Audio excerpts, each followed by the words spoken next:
படத்தில் வந்து ஒரு கதையை வந்து கொடுத்துட்டு டேரக்டரோட இன்புட் இருக்கும் அண்ட் ஸ்டண்ட் மாஸ்டரோட இன்புட் இருக்கும், ஈவன் ஆர்ட் டைரக்டரோட இன்புட் கூட இருக்கும். பட் ஒரு கேமராமேனாக ஒரு ஸ்கிரிப்ட் படிக்கும்போது நீங்கள் எப்படி அதை வந்து பிளான் பண்ணுவீங்க? ஆக்சுவலாக ரொம்பலாம் பிளான் பண்ண முடியாது. நீங்கள் அது பிளான் பண்ணுறது எப்படி இருக்குன்னா, நீங்கள் ஸ்கிரிப்டை எவ்வளோக்கு எவ்வளோ நீங்கள் புரிஞ்சுக்கிறோம் அப்படிங்கிறதுல தான் இருக்குது. அது நம்ம நல்லா ஸ்கிரிப்டை அண்டர்ஸ்டாண்ட் பண்ணிட்டாலே நம்ம பிளானிங் அது ஆட்டோமேட்டிக்காக வந்துடும். ஒரு ஸ்கிரிப்டை நல்லா அண்டர்ஸ்டாண்ட் பண்ணிட்டா அதுக்கு என்ன தேவைங்கிறது நம்மளுக்கு சப்கான்ஷியஸாக நம்மளுக்கே தெரியும். ஸோ அதனால் அது அந்த அந்த ஒர்க்லேயே அதுதான் நம்ம ஒர்க்கு. ஸோ அதனால் சப்கான்ஷியஸாக வர்றது தான் அதெல்லாம். அதுக்கு சில விஷயங்கள் நம்ம ரெஃபரன்சஸ் பார்ப்போம்.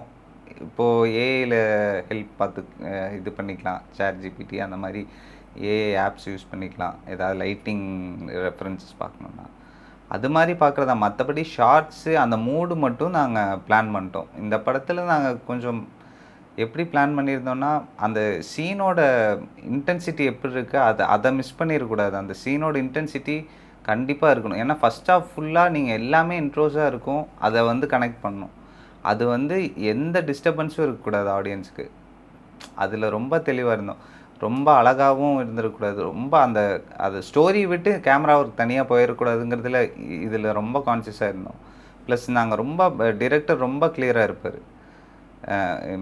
ஸ்டேஜ் பண்ணுறது அது எல்லாமே எங்களுக்கு ரொம்ப கிளியராக இருந்ததுனால சப்கான்ஷியஸாக இந்த கதையை நான் எப்படி அண்டர்ஸ்டாண்ட் பண்ணிட்டேனோ அது அப்படியே அது வந்துருச்சு.